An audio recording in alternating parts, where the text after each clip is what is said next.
Hi மக்களே, good evening. எல்லாருக்கும் மாலை வணக்கம். என்னன்னா, ஹோம் ஒர்க் அவுட் வீடியோ போடுங்கண்ணா அப்படின்னு சொல்லி கேட்டிருந்தீங்க.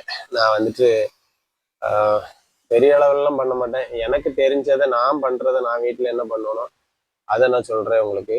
நான் வந்து அதிகமாக ஜிம்முக்கெல்லாம் போனது கிடையாது. மொத்தத்திலே நான் இவ்வளோ நாள் போன லைஃப்பை சேர்த்துருந்தா மொத்தத்தில் ஒரு வருஷம் தான் ஜிம்முக்கு ஒர்க் அவுட்டுன்னு போயிருப்பேன். அதுவுமே சேர்த்தாலாம் போயிருக்க மாட்டேன். ஒரு 2 மாதம் போவேன், இல்லை ஒரு மாதம் போவேன், திடீர்னு ஒரு 3 மாதம் சேர்ந்து போவேன், அதுக்கப்புறம் போக மாட்டேன். இப்படி நான் லாஸ்ட்டாக ஜிம்முக்கெல்லாம் போயிட்டு 1.5 வருஷம் ஆயாச்சு. மேரேஜ்க்கு முன்னாடி போனது. மேரேஜுக்கு அப்புறம் நான் ஒரே ஒரு நாள் தான் போனேன். சும்மா போய் பாட்டு வரதுக்காக போனேன். அதுக்கு முன்னாடி நான் ஸ்டார்டிங் ஸ்டேஜில் எல்லாம் ஃபுல்லாகவுமே வீட்டில் தான் கிரவுண்ட் ஒர்க் அவுட்டு தான். கபடி விளையாடுவோம், கிரவுண்ட் ஒர்க் அவுட்டு. வீட்டில் மாடியில் வீட்டுக்கு பின்னாடி மரத்தில் ரிங்ஸ் கட்டி போட்டிருந்தேன். இப்போ அந்த எனக்கு ரிங்ஸ் இல்லை, அதனால சொல்ல முடியல. இல்லைன்னா டபுள் பாரு ரிங்ஸு. வீட்டில் வந்து மாடியில் வந்து கொஞ்சம் சின்ன தண்டாலி, சிட்டப்ஸு, ஒரு தம்பிள் வச்சு ஒர்க் அவுட், இந்த மாதிரி தான் பண்ணுவேன். அது எவ்வளோ பண்ணுவேன், எந்த இதெல்லாம் பண்ணுவேன்றதை வந்துட்டு மட்டும் நான் சொல்கிறேன். சிம்பிளாக பார்த்துக்கோங்க. ஜென்ரலாக வீட்டில் டெய்லி ரொட்டீனாக பண்ணுங்கிறீங்க. இது பண்ணிங்கனாலே உங்களுக்கு நார்மலாக பேலன்ஸிங் நல்லாயிருக்கும். ஒரு வாரம் 2 வாரத்துக்கு அப்புறம் தான் நான் வந்து என்னோட ரொட்டீன் ஸ்டார்ட் பண்ணுவேன். அப்போ நான் உங்களுக்கு லைவாக போடுறேன். வேணா நல்லா ஒர்க் அவுட் பண்ணி விட்டுட்டு கொஞ்சம் லைட்டாக வார்ம் பண்ணி விட்டுட்டு ஃபஸ்ட்டு வந்துட்டு ஒரு 20 சிட்டப்ஸ் வச்சு 3 செட்டு போடணும். சிட்டப்ஸ் எப்படின்னா, நம்ம வந்துட்டு எப்படி ஃபுல்லாக ஸ்லோவாக பண்ணோம். நம்ம ஷோல்டர் லெவலில் கால் வச்சுட்டு ரொம்ப வைடாகவும் வைக்காமல், முடிஞ்ச வரைக்கும் ஷோல்டர் வந்துட்டு என்னென்னா நம்ம இப்படி போகக்கூடாது, இப்படி பெண்ட் ஆகிடக்கூடாது. அதுக்காக தான் ஒரு பேலன்ஸ். செஸ்ட் அப்பா இருக்கணும். அது உங்களுக்கு இந்த சைடில் பார்த்தா தெரியும். செஸ்ட் இப்படி இருக்கும், இப்படி போகக்கூடாது. முடிஞ்ச வரைக்கும் ஸ்லோ. அப்படி அந்த முட்டியுமே ரொம்ப முன்னாடி போகக்கூடாது. எனக்கு வந்து இப்போ முட்டியில் சின்ன அடிபட்டுருச்சு, அதனால கொஞ்சம் முட்டி ரொம்ப பேலன்ஸ் பண்ண முடியல. சரியா? இந்த பொசிஷனில் 20 சிட்டப்ஸ் வச்சு 20 × 3 செட்டப்ஸ், அப்படி வந்து 20 சிட்டப்ஸ் வச்சு 3 ரவுண்டு போடணும். 3 செட்டு எதுவாக இருந்தாலுமே ஒரு நீங்கள் மினிமம் கவுண்டு 15 to 20 வச்சுக்கலாம். ஒரு 3 செட்டு வச்சுக்கலாம். இது வந்து ஃபுல் பாடி நமக்கு ஒரு வார்ம் அப் ஆயிரும். அதுக்கப்புறம் ஜிம்முக்கெல்லாம் போனீங்கன்னா ஃபஸ்ட்டு வார்ம் அப்புக்குன்னு சொல்லிட்டு வச்சுருப்பாங்க. ஸ்ட்ரெச்சிங்லாம் பண்ணி முடிச்சுட்டு தண்டாலே 3 செட்டு வார்ம் அப் போட சொல்லுவாங்க. புஷ்அப்ஸு 3 செட்டு போட சொல்லுவாங்க. இது எல்லாமே வார்ம் அப்பில் வந்துடும். ஆனால் நமக்கு இங்கே மெயின் ஒர்க் அவுட்டே அதுதான், சைடு கிடையாது. புஷ்அப்ஸ் தான் என்னை பொறுத்த வரைக்கும் மெயின் ஒர்க் அவுட்டே எனக்கு. அது ஏன்னா ஃபுல் பாடிக்கும் கவர் ஆகக்கூடிய ஒரே ஒரு ஒர்க் அவுட் புஷ்அப்ஸ். நாமளாம் ஸ்டார்டிங்கில் இருந்து புஷ்அப்ஸ் போட ஆரம்பிக்கும் போது வந்து என்னுடைய பிக் பிரதர், எங்கள் அண்ணா, அவர் தான் சொல்லி கொடுத்தது புஷ்அப்ஸ் எப்படி போடணும் அப்படின்ட்டு. அது வந்து ஆரம்பத்தில் முதல் புஷ்அப்ஸ் நான் போடுற டைமு, ஃபஸ்ட்டு புஷ்அப் போடும்போது எனக்கு இன்னும் ஞாபகம் இருக்குது. நான் 9th 10th படிச்சுட்டு இருந்தேன்னு நினைக்கிறேன். அது போடும்போது 9th 10thலாம் இல்லை, 11th. அப்போ வந்து ஒரு புஷ்அப்ஸ் போட்டு டவுன் போகும்போது அரை துண்டு செங்கல்ல பாதி, அந்த அரை துண்டு செங்கல் எடுத்து முதுகில் வச்சான். கீழே போகும்போது முதுகில் வச்சான். ரிட்டன் என்னால் மேலே எழுந்திரிக்க முடியாது. அந்த அரை துண்டு செங்கலை மேலே தூக்க முடியாத அளவுக்கு தான் என்னோட பேலன்ஸ் இருந்துச்சு என் கை.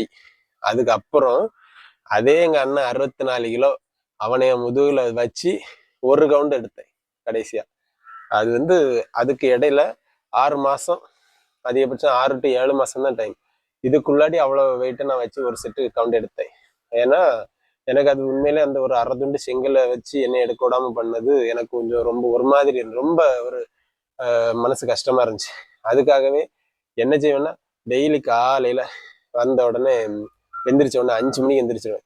5 மணிக்கு எந்திரிச்சு 5:30 வரைக்கும் இப்படி புரண்டு எந்திரிச்சு வீட்டு மாடிக்கு ஏற தூங்கி ஏறுவேன். ஆனாலும் ஒரு வெறியில் மேலே வந்து டக்குன்னு வந்த உடனே ஒரு செட்டு தண்டால் போட்டுருவேன். ஒரு 5 போட்டுருவேன். அப்போ போட்டும்போது கொஞ்சம் தூக்கம் போகும். அதுக்கப்புறவு நல்லா தண்டால் மட்டுமே டெய்லி ஒர்க் அவுட், அது மட்டும்தான். தண்டால் வந்து போடுவேன். எப்படி, எனக்கு இவ்வளோதான் போடணும்லாம் கிடையாது. எனக்கு எவ்வளோ முசியுதோ அந்த அளவுக்கு போடுவேன். முசிறது மீன்ஸ் என்னால் எனக்கு போதும்னு சொல்கிற அளவுக்கு நான் போடுவேன். ஸ்வெட் ஆகணும், ரொம்ப ஸ்வெட் ஆகணும். அப்படி விட எனக்கு செஸ்ட்லாம் நல்லா, எனக்கு செஸ்ட் ஒர்க் அவுட் போடுறது நல்லா பிடிக்கும். அது தண்டால் செஸ்ட்டுக்கு நல்லா வந்து நல்ல ஒரு பவர் கொடுக்கும். செஸ்ட் ஒர்க் அவுட்டுக்கு நல்லா மசில் இம்ப்ரூவ் பண்ணி கொடுக்கும். நம்ம டிஃப்ரெண்ட் டைப் ஆஃப் தண்டால்ஸ் இருக்கு. நான் நெட்ல பார்த்து எத்தனை டைப் ஆஃப் தண்டால் உண்டோ அத்தனை டைப் தண்டாலும் நான் ட்ரை பண்ணியிருக்கேன். முடிஞ்ச வரைக்கும் ஒரு 20-25 டைப் தண்டால் நான் ட்ரை பண்ணியிருக்கேன். இப்போ என்னடா பார்த்துட்டு இப்படி நினைக்க வேண்டாம். கொஞ்ச நாளைக்கு முன்னாடி வரைக்கும் நான் ஓரளவு நல்லா தான் இருந்தேன். பாடி எனக்கு நல்லா தான் இருந்துச்சு. நானும் ஸ்டேஜுக்கு இறங்கியிருக்கேன். ஸ்டேஜ்னா பெரிய அளவில் இறங்கலை. ஸ்டேஜ் காம்படிஷன்லாம் இறங்கணும்னு சொல்லி ப்ரிப்பேர் ஆகி ஒரு ஸ்டேஜ் வேற இறங்கவும் செஞ்சேன். அது இறங்கி வர்ற அளவுக்கு ரொம்ப ஒஸ்ட்டாக இல்லாத அளவுக்குலாம் இருந்துச்சு. காரணம் வெறி, எப்படியா தண்டால் நல்லா போடணும். என்னோட டார்கெட் எப்படி வச்சுருந்தேன்னா, ஒரே நாளில் ஒரே டைமில், அதாவது ஒரே தம்பில் 100 தண்டால் எடுக்கணும். எப்போ எடுத்தலாம் அந்த கெப்பாசிட்டி வளர்த்துக்கணும்னு சொல்லிட்டு தான் டெய்லி தண்டால் எடுத்தேன். அப்போ காலையில் எடுப்பேன், மத்தியானம் மாதிரி கொத்தலைக்கு போவேன், ஈவினிங் வந்து திருப்பியும் எடுப்பேன். அப்புறம் தலைகளை நின்று தண்டால் எடுத்து ப்ராக்டிஸ் பண்ணிட்டு இருந்தேன். அப்படி ஹேண்ட் பவர் நல்லா இம்ப்ரூவ் பண்ணி தண்டால் எடுக்க ஆரம்பித்தேன். எப்படி வந்துச்சுன்னா, ஒரே செட்டில் 50 தண்டால் எடுத்துருவேன். எப்போ கூப்பிட்டாலும் இப்போ போட்டு போட சொன்னாலும் ஒரே தம்பில் 50 தண்டால் போட சொன்னால் போட்டுருவேன். அதுக்கப்புறம் அதுலேருந்து 75, ஒரே தண்டில் 70 போட எடுத்தேன். 75 வரைக்கும் 100 எடுக்கலாம்னு சொல்கிற டைமில் தான் இந்த வேலைகள் கிடச்சி, அப்புறம் அந்த ஒர்க் அவுட்டை விட்டு முடிச்சு அப்படி போய் அப்படியே குறைஞ்சி போச்சு. அப்புறம் தண்டால் மட்டும் போட்டுகிட்டே இருந்தீங்கனால நீங்கள் வேறு எதுவுமே பண்ணலாம்னு பிரச்சனை இல்லை. இருக்கிற உடம்பு அப்படியே மெயின்டைன் ஆகும். உங்களுக்கு கை நல்ல பேலன்ஸ் இருக்கும். மெயினாகவே தைஸுக்கும் பேலன்ஸ் கிடைக்கும். என்னடா தைஸுக்கு என்னன்னா, நம்ம பெருவரல் கால் அங்கே ஊனி நிற்கும் போது ஹிப்பை டைட் பண்ணி நிற்போம், செஸ்ட் அப் பண்ணி நிற்போம், கை ஊனி நிற்போம். செஸ்ட்டு, கை, shoulder, hand power, hip balancing எல்லாமே தண்டாலில் மட்டும்தான் கிடைக்கும். அதனால நம்ம ஒர்க் அவுட் மெயினே தண்டால். ஃபர்ஸ்ட் நான் அதில் எப்படி போடுறேன்னு பாருங்க. ஃபர்ஸ்ட் நம்ம நார்மலாக ஷோல்டர் லெவலுக்கு கை வச்சுட்டு, ஷோல்டர் லெவல் வச்சா ரொம்ப வைடாக வச்சுக்க வேணா, ஷோல்டர் லெவல் வைக்கணும். ஃபர்ஸ்ட் டைப் இப்படி தான். ரொம்ப இப்படி பின்னாடியும் போகக்கூடாது, ரொம்ப முன்னாடி. இப்படி பார்ப்போமா, எப்படி ஜஸ்ட் இப்படி வச்சுட்டு 1 2 3 4 5 6 7 8 9 10. நீங்க பாத்தீங்கன்னா தெரியும், இடுப்பு இப்படியும் போயிடக்கூடாது, இப்படியும் போயிடக்கூடாது. ஸ்லோப்பா இருக்கணும், இந்த பேரலா இருக்கணும். பேரலா பாடி மொத்தமா அப்படி போயிட்டு இப்படி வரணும். நீங்க எவ்வளவு தூரம் ஸ்லோவா கீழே இறக்குறீங்களோ, எவ்வளவு ஸ்லோவா கீழே இறக்கி பேலன்ஸ் பண்ற போது கைக்கு நல்ல பேலன்ஸ் கிடைக்கும். இறக்கும்போது தப்புக்குன்னு இறக்கக்கூடாது. அது எப்படின்னு நான் பாருங்களேன். இப்போ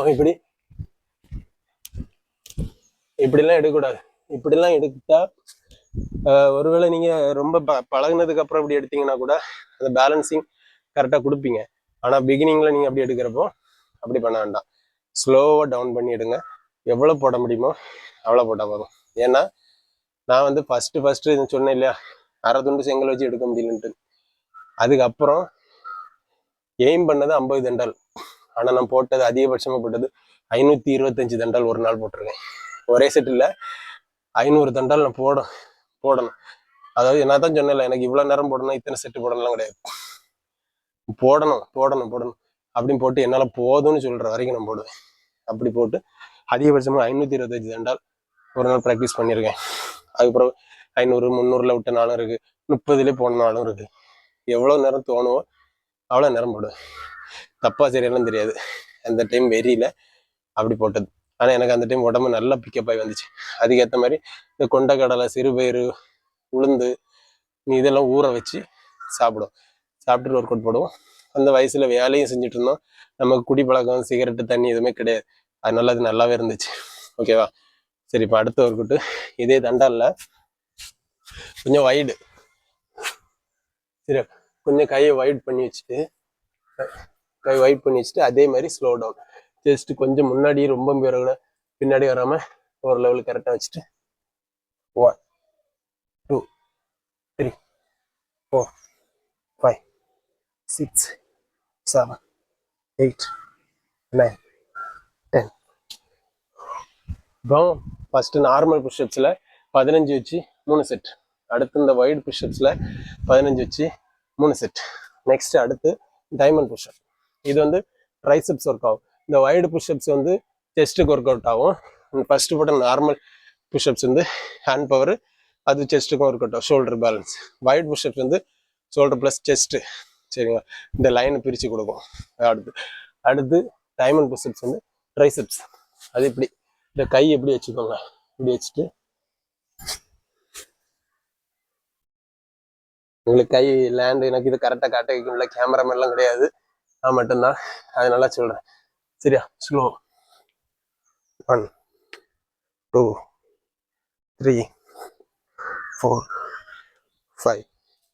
இப்படி டைமண்ட் புஷ்அப்ஸ் வந்து 10 வச்சு 3 செட்டு. ஆக நம்ம normal push ups, wide push ups, triceps, இதுக்கு டைமண்ட் புஷ்அப்ஸ், மூணுலேயுமே நீங்கள் 3 செட்டு போடணும். அதில் 3 3 3 அப்படிங்கும்போது ஆல்மோஸ்ட் கிட்டத்தட்ட நீங்கள் அதில் எல்லாத்துலேயுமே 30 சொல்லி வர்றப்போ இதே கிட்டத்தட்ட ஒரு 100 கொண்டு வந்துடும். அதுக்கப்புறம் வந்து இன்க்ளைன் புஷ்அப். இன்க்ளைன் பாருங்க,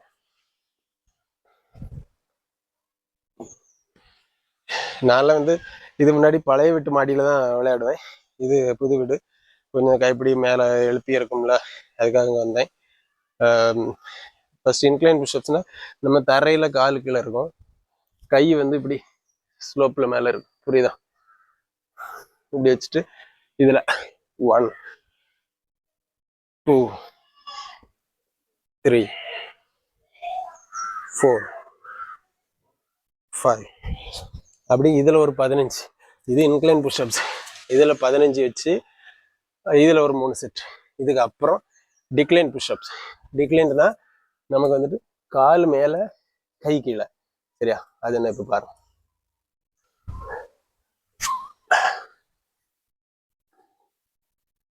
இப்படி வச்சுட்டு 1 பாருங்க, என் ஹிப்பு இப்படி போகக்கூடாது, சரியா? கரெக்டாக இருக்கா? இப்போ டைட் பண்ணி பேலன்ஸ் பண்ணிக்கணும்.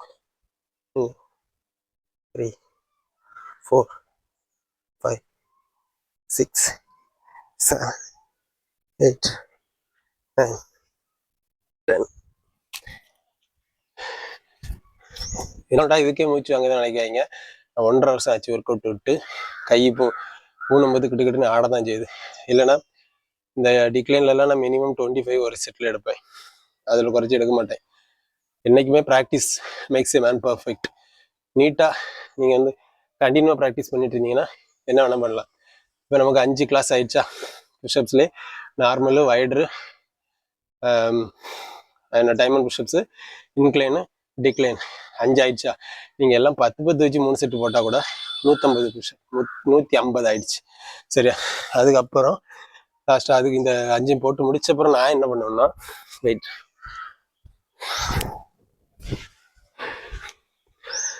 பாருங்க, இரும்பு டம்பிள். இது வந்துட்டு இது வந்து 6 கிலோ. இது வந்து எங்கள் அண்ணன் எனக்கு கொடுத்தது தான். 6 கிலோ டம்பிள், 2 டம்பிள் இருக்குது. எனக்கு ஒர்க் அவுட் பற்றி சொல்லி கொடுத்தது எங்கள் அண்ணன் தான். அது மீன்ஸ் பெரிய ப்ராப்பர்லாம் கிடையாது. அவங்கெல்லாம் முன்னாடி உள்ளவங்கலாம் கிராமத்தில் விளாடுறது தான். இந்த பாரு, டபுள் பாரு, சிங்கிள் பாரு, ரிங்ஸ் பிளே தெரியும்ல, 2 ரிங் மாதிரி கம்பி கட்டி போட்டு மரத்தில் கட்டி போட்டு விளையாடுவாங்க. அது உடம்பு ஜம்முன்னு இந்த லேட்டெல்லாம் செம்மையாக வரும். இந்த பாரு, இப்போ கூட அந்த லேட்டு வர்றது எனக்கு முன்னாடி அந்த ரிங்ஸ் விளையாடினது தான். அதனால அந்த ஒர்க் அவுட் நல்லா இருக்கும். அது அவன் கூட போய் அவன் சொல்லி தருவான். அப்போ அவன் விளையாட்டிட்டு போட்ட டம்பிள்லாம் எனக்கு கொடுத்தான். அதை இப்போவும் நான் வச்சுருக்கேன். இந்த 6 கிலோ டம்பிளை வச்சுட்டு செஸ்ட்டுக்கு நான் ரொம்ப ஃபோக்கஸ் பண்ணேன். தண்டால் 5 செட்டு போட்டு முடிச்சதுக்கு அப்புறமா தண்டா இது இருக்கு இல்லைங்களா, எனக்கு டெக்னிக்கல் நேம்லாம் தெரியாது, நான் பண்ணுறதை சொல்கிறேன். இது வந்து ஜிம்மில் புல்லோவர்னு சொல்லுவாங்க. ஆனால் இதை நாங்கள் அது புல்லோவர்னு தெரியறதுக்கு முன்னாடியே இதெல்லாம் ஸ்டாண்டிங்லே டம்பிளை இப்படி சென்டரில் ஹோல்ட் பண்ணிவிட்டு இப்படி இங்கே ஃப்ரீயாக விட்டுட்டு எடுக்கிறப்போ ஸ்குவீஸ் பண்ணி செஸ்ட்டை வெயிட் பண்ணி எடுக்கணும், புரியுதுங்களா? பின்னாடி ரிலாக்ஸாக விட்டுட்டு செஸ்ட்டை ஒடுக்கி செஸ்ட்டை டைட் பண்ணி வெயிட்டை வந்து கான்சன்ட்ரேஷனை செஸ்ட்டு கொடுத்து அப்படி டவுன் பண்ணி எடுக்கணும். அப்படி இப்படி ஒரு 15 செட் வச்சு அப்படி ஒரு 3 கவுண்டு ஜஸ்ட் பண்ணி பாருங்க. இந்த சென்டர் லைனு, இந்த லைனு, இந்த பம்பிங் உங்களுக்கு குயிக்காக தெரியும், ஒரே வாரத்தில் தெரியும். இந்த ஒர்க் அவுட் போட்டிங்கன்னா 5 தண்டாலும் 5 டைப் தண்டால் போட்டுட்டு இந்த டம்பிளை வச்சு நீங்கள் போட்டு பாருங்கள். உங்களுக்கு வந்து அவ்வளோ சீக்கிரம் அதோட வித்தியாசம் தெரியும். கையோட பேலன்ஸிங் உங்களுக்கு கெப்பாசிட்டி ஒரு வாரத்துலேயே தெரியும். நீங்கள் 100 தண்டால் வச்சு ஒரு வாரம் போட்டுட்டு பாருங்கள். அப்புறம் கையெல்லாம் கொஞ்சம் பரபரன்னு வரும், அதெல்லாம் வரக்கூடாது. வரும், அடக்கிக்கணும், சரியா? கோவம் வரும், சில இடத்துல டக்குன்னுலாம் கோவம் வரும். அது இப்படி வந்துருமானா அது ஒரு சின்ன ஒரு தெனாவிட்டு, நம்மளால முடியும், நமக்கு பேலன்ஸ் இருக்குன்ற தெனாவிட்டு மண்டைக்கு ஏறும். அதை வந்து ஏற விடக்கூடாது. ஜிம்மில் விளையாடும்போது அந்த அளவு வருமானா அதுலேயே வருது. ஆனால் இதெல்லாம் நாட்டு விளையாட்டுமாங்களே காட்டுத்தனமாக விளையாடும்போது கொஞ்சம் வெறி கூடவே இருக்கும். போக போக போக நிறைய டைப் ஆஃப் தண்டால் இருக்குது. நீங்கள் நான் நார்மலாக பண்ணுறது இதுதான். அப்புறம் ஒவ்வொன்றும் வீடியோவில் பார்த்து பார்த்து நான் நிறைய ட்ரை பண்ணியிருக்கேன். அந்த மாதிரி எத்தனை டைப் ஆஃப் தண்டால் இருக்குன்னு நீங்கள் நெட்டில் பார்த்தாலும் தெரியும். மற்றபடி நான் எத்தனை டைப் ஆஃப் தண்டால் போடுவேங்கிறத தனியாக இன்னொரு வீடியோவில் நான் உங்களுக்கு சொல்கிறேன். அது நீங்கள் விருப்பப்பட்டால் கேளுங்க, நான் சொல்கிறேன். சரியா? இப்போ இது முடிச்சுட்டு இது போடுவோம். அதுக்கப்புறமா வந்துட்டு ஆர்ம்ஸுக்கு பைசெப்ஸுக்கு வந்துட்டு இப்படியே தான் ஒரே இடத்துல இப்படி இருந்துட்டு போடுறாங்க. இது எவ்வளோ பொசிஷன் கரெக்டாக நீங்கள் ஜிம் மாஸ்டர்லாம் கேட்டிங்கன்னா ரொம்ப நிறைய பொசிஷன் தப்பு சொல்லுவாங்க. ஆனால் அந்த மாதிரிலாம் நான் இப்போ சொல்ல வரேன், நான் பண்ணது சொல்கிறேன். எந்த தப்பு நீங்கள் பண்ணக்கூடாது தான். இப்போ நம்ம கொஞ்சம் இப்போ நம்ம தொடையை இப்படி வச்சுட்டு தொடைக்கு மேலே இப்படி வச்சிடக்கூடாது, கீழே இப்படி வச்சிருக்கோம். இந்த எல்போவை தொடையில டச் பண்ணி விட்டுட்டு ஸ்லோவாக இதை டைட் பண்ணணும். டைட் பண்ணிட்டு ஸ்லோவாக ரிலாக்ஸ். அப்புறம் மேலே ஸ்லோவாக எடுத்து இங்கே ஃபுல் டைட் பண்ணி சரிங்களா? அதே மாதிரி லெஃப்ட் ஹேண்டுக்கும் அதே மாதிரி ஸ்லோவாக. இது வந்து மேலே வைக்கக்கூடாது, சைடில் ஒரு சின்ன ஒரு சப்போர்ட் அப்படி வச்சுட்டு ஸ்லோ டவுன் ஸ்லோவாக ஸ்லோ. இது பைசெப்ஸுக்கு. ப்ளஸ்ஸு ட்ரைசெப்ஸுக்கு வந்துட்டு இது நான் இந்த ஒரு கூட தான் போடுவேன். இதுக்கு எல்லாத்துலேயுமே இப்படி போட்டு வைப்பேன். அதை தான் நான் சொல்கிறேன். ஹோல்ட் டவுன் பண்ணி slow down slow, full down. இது காதை ஒட்டியே தான் இருக்கணும். இப்படி இப்படி இப்படி இப்படிலாம் போகக்கூடாது. சரிங்க? காதை ஒட்டியே இருக்கணும் ஸ்லோவாக. அவ்வளோதான். இப்படியே ரெண்டு கைக்கும் மாற்றி 2 3 அவ்வளோதான். இப்படி இந்த கைக்கு 50, இந்த கைக்கு 50. அது போட்டுட்டு பார்க்குறப்ப அப்படி ஒரு ஷைனிங் கொடுக்கும், பல்க் கொடுக்கும். அதை பார்த்துட்டு கூட 50 போடணும். அந்த நேரம் உங்களுக்கு நல்ல மோட்டிவேஷன் ஆகும். நீங்கள் அது பொறுத்து நல்லா போடலாம். ஆனால் நாங்கள் அந்த டைம் சொல்லி தர்றது கேட்க மாட்டோம், சொல்லி தர ஆளும் கிடையாது. நீங்கள் என்ன பண்ணுறீங்கன்னா ஒரு ரெகுலராக இது இவ்வளவுதான், இவ்வளோ நான் 10 வச்சு 3 செட்டு, 15 வச்சு 3 செட்டு, அதை ப்ராப்பராக மெயின்டைன் பண்ணுங்கள். நல்லா போனதுக்கப்புறம் 15 20 ஆகுங்க, 20 25 ஆகுங்க, அப்படி போட்டுங்க. இது வந்து ஒரு கைக்கு 20 வச்சு போடுங்க. 20 வச்சு இதுக்கு 20 20 20 20 அப்படி 3 செட் ஆல்டர்னேட்டிவாக மாற்றி மாற்றி போட்டுக்கலாம். இது இவ்வளோமே சிம்பிளாக இருக்கும். ஃபர்ஸ்ட் நம்ம லெக்குக்கு வந்து 20 ஸ்குவாட் வச்சு 3 செட்டு போட்டோம், அதிலே முடிஞ்சு போச்சு. அதுக்கப்புறம் தண்டால் 5 டைப் தண்டால் 30 வச்சு போட்டாச்சு, 150 தண்டால் ஆயிடுச்சு. அதுக்கப்புறம் செஸ்ட்டுக்கு ஒன்று போட்டோம் இல்லையா, அதுவும் 15 இல்லை 20 வச்சு 3 செட்டு போட்டுக்கோங்க. நெக்ஸ்ட்டு பைசெப்ஸுக்கு 3 செட்டு, ட்ரைசெப்ஸ் 3 செட்டு. இது எவ்வளோவுமே நார்மலாக ஒருத்தன் போடக்கூடிய ஒர்க் அவுட்டு. டெய்லி இதை நீங்கள் ஃபாலோ பண்ணிங்கனாலே தாராளம் போதும். அதனால் முடிஞ்ச வரைக்கும் சொல்கிறேன், ஒர்க் அவுட் போடுறப்போ கொண்டக்கடலை ஊற வச்சு சாப்பிடுங்க, உளுந்து ஊற வச்சு சாப்பிடுங்க, பச்சை முட்டை நாட்டுக்கோழி முட்டையை சொல்லுவாங்க அப்படி குடிக்கூடாது. என்னை பொறுத்த முறைங்களா அது பச்சை முட்டை நாட்டுக்கோழி முட்டை பொத்து குடிப்பேன். அப்படியே நல்லா இருந்துச்சு. சரிங்களா? அந்த டைமில் உடம்பு ரொம்ப நல்லா இருந்துச்சு, நல்ல எனர்ஜி இருக்கும், கிரிப்பிங் கெப்பாசிட்டி உங்களுக்கு நல்லா இருக்கும். சரிங்களா? நான் பண்ணுற ஒர்க் அவுட் இவ்வளோதான். நான் அப்பவுமே சொன்ன மாதிரி தண்டால் நிறைய டைப் இருக்குது. அது என்ன மாதிரிலாம் பண்ணலான்றதை தனியாக ஒரு நாள் ஒரு வீடியோ போடுறேன். இத்தனை டைப் ஆஃப் தண்டால் எனக்கு தெரியும், தெரியாதவங்க நீங்களும் சொல்லி தரீங்களா, அதனால அந்த ஒரு வீடியோ நான் தனியாக போடுறேன். சரியா? இந்த ஒர்க் அவுட்டு நான் பண்ணது கரெக்டாக தப்பான்னு இதுலேயே நிறைய மேதாவிகள் இருப்பீங்க, இல்லை இது தப்புனா இது இப்படி பண்ணக்கூடாதுன்னா கூட நீங்கள் கமெண்ட்டில் சொல்லுங்கள். இந்த வீடியோ உங்களுக்கு யூஸ்ஃபுல்லாக இருக்கான்னு இருந்துச்சுன்னா லைக் பண்ணி ஷேர் பண்ணிடுங்க, கமெண்ட் பண்ணிடுங்க, நம்ம சேனலை சப்ஸ்கிரைப் பண்ணிடுங்க. ஓகேவா? டட்டா பாய்.